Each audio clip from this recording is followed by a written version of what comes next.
you've got 40 wounded warriors from Iraq and Afghanistan, people with legs blown off, who have been blinded, whose faces have been destroyed, who come in wheelchairs and on hospital gurneys. This is a sanctioned trip. It took us a year to get permission. This has never been on film before.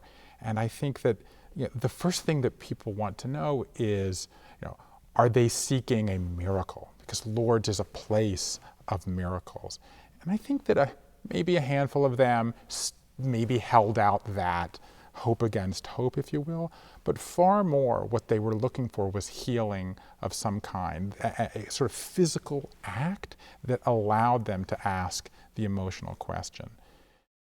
There's a lot of differences among these journeys that we went on, okay? All over the world, vastly different faiths, vastly different motivations. But the similarities are also quite striking. And one is this idea of the call, okay? So the idea that you are somehow called or summoned to leave what's familiar and go on a journey.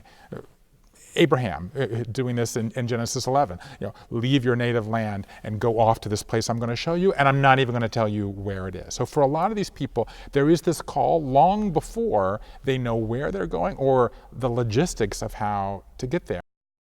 I believe everybody has doubt on some level. Everybody has curiosity, has questions. And what is powerful about religion is that it can handle the questions. You're not the first one. And I think that going on a pilgrimage, because at its core, it's a gesture of action, it's a gesture of movement. And I think that why pilgrimage really works with religion is because both are moving at all times. Religion is evolving, humans are evolving, and the experience of being out there allows you, in effect, to evolve together and to attempt to make a connection. And after you make that connection, you're both still moving, religion's still evolving, and you're still evolving. But I think it changes the metaphor from sitting in a pew, having a fixed set of beliefs, with somebody up on a stage, telling you what to believe. It changes the locus from fixed to movement, and from outside to inside. And that's what's really powerful about a pilgrimage is it basically gives you permission to keep going on the journey.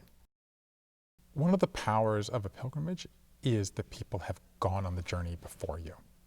Sometimes it's thousands of years, okay? So the Jesus Trail for thousands of years, okay? The Hajj has been there for 1,500 years, or in Muslim tradition, going all the way back to Abraham. But in the case of Lourdes, Bernadette lived in the middle of the 19th century. But still, millions of people have gone. So there is, I think, a power that comes from walking on a walk that has been sort of ground into the stones, into the dirt, into the path. And just the little bit of act of putting your own feet on that path helps keep it alive.